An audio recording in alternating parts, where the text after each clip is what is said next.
tells me to punch him. Well, you could kill me. Can she do it? Trust me. You don't want this one hitting you.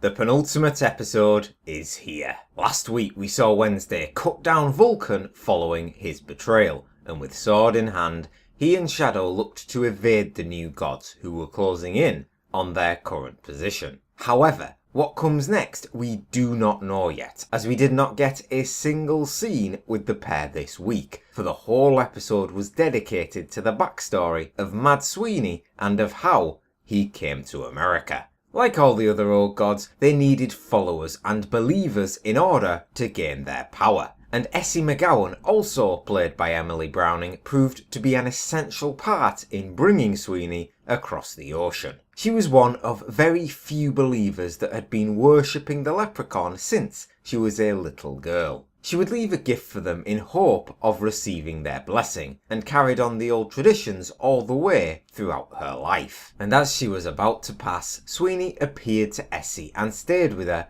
for her final moments. He revealed that thanks to her being sent across the world and yet still carrying out her prayer, Sweeney was able to follow her and arrive on new soil.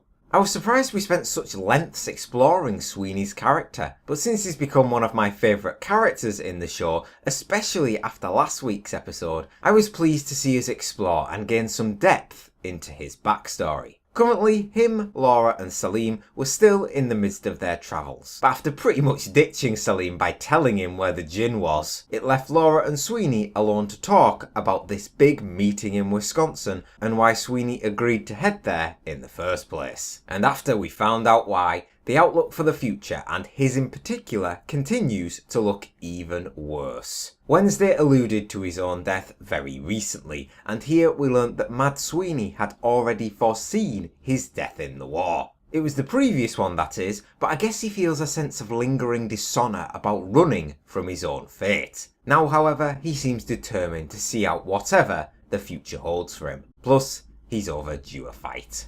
Now, the bickering and banter between Laura and Sweeney naturally was thick and thin, but it was a much more caring and human side that was brought to Sweeney's surface. His dead wife jibes and insults proved to be masking his inner heart, as a second road crash once again left Laura on death's door. The coin became dislodged from her chest as she was flung from that van, and she laid lifeless and coinless in the middle of that road. Sweeney saw her, saw his coin, and hesitated. He had what he wanted in the palm of his hand, but he just couldn't do it. Him walking away would leave Laura without her second chance, and it was a chance she wouldn't be having to take if it wasn't for Sweeney's actions. We flash back to the night where Laura died in that crash, learning that it was in fact Sweeney who killed her on Wednesday's orders. He was responsible for all this, so perhaps it was that guilt grinding away at him that ruled his motion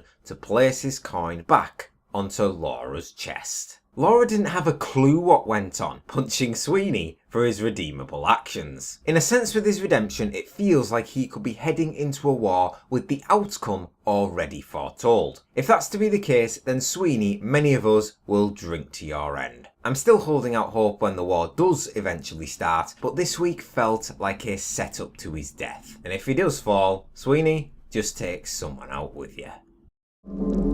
Fuck off. I will eat you.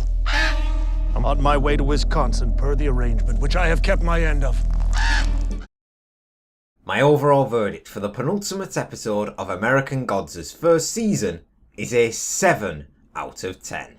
I'll be honest, I expected a whole lot from this week's episode. I thought we would leave this week on edge and frantic to see what would go down in next week's finale, but I just don't feel that way. The exclusion of both Shadow and Wednesday, I feel, was a mistake. Even if Mad Sweeney at the moment is my favourite character, where Pablo Schreiber has been excellent, I do think more needed to be on the line that led us into the season finale. Now, saying that, the episode wasn't bad. No episode of American Gods has been to date. If the first season was 10 episodes, then it would have felt a lot better for me. But with only one episode remaining, I don't know, maybe it was just me, but I felt a little disappointed and was left wanting more. I can only assume with the focus mostly on Sweeney that he has a key role to play in next week's finale. And I just don't know what it is with Starz. Their show's first seasons always seem to be 8 episodes, which then expands to 10 in the following seasons. Just bloody start it off with 10, it makes more sense. They did it with Da Vinci's Demons, they did it with Black Sails, and it looks like they're doing it here as well.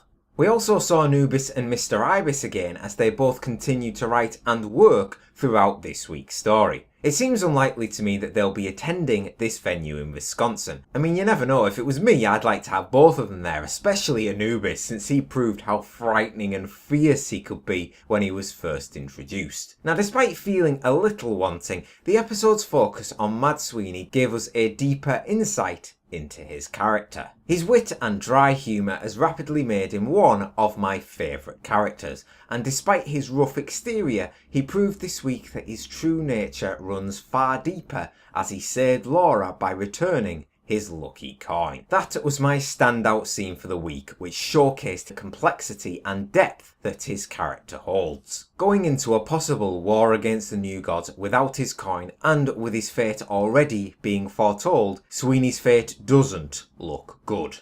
Hopefully he can find the man he's after to help Laura with her resurrection, and then he might get his coin back, increasing his chances for survival. So, as we close in on next week's finale, what is going to happen? For a while I've been assuming that this big meeting in Wisconsin was being saved for the final episode of the season. Now, I'm not so sure. I still believe that to be the case, but if we count the numbers, there's Wednesday, Chernobog, Sweeney, the Djinn, and then there's Mr. World, Technical Boy, and Media. Doesn't seem a whole lot when saying it like that, but there's bound to be more gods from both sides of the war turning up that we are yet to meet. That does it for me. What did you guys think of this week's episode? Did you enjoy the exploration of Mad Sweeney's backstory, and how did you feel about the episode overall? Let me know your thoughts down in the comments. And as always, thank you very much for watching. Please leave a like, comment and subscribe if you enjoyed the review, and I'll see you on the next one.